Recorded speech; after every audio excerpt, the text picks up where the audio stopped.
愛の形。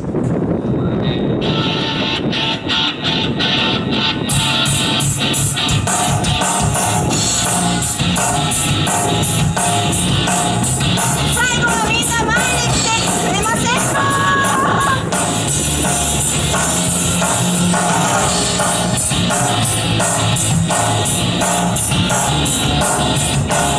優しい人は7人。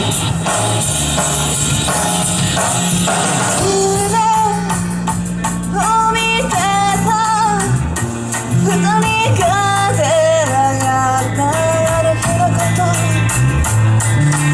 今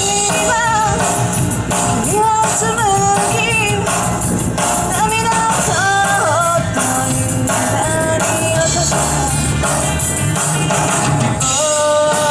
の両手の愛がこぼれてく夜が二人を照らした少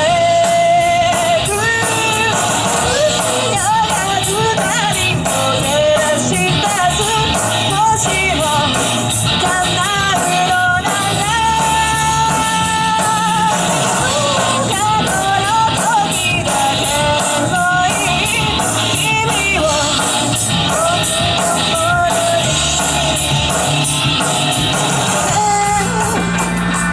私の名を呼ぶあなたの声が愛しかった涙を流す私をあなたはどう思った私の中のあ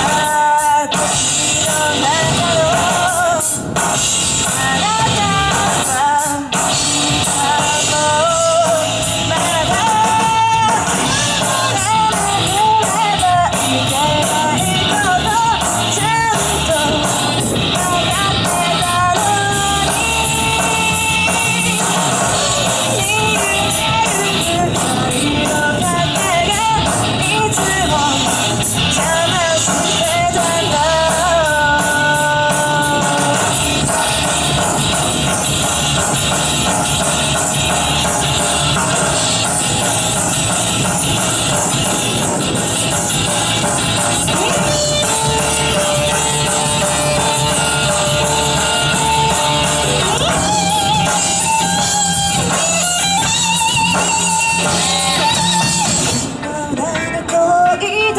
死にながらそれでも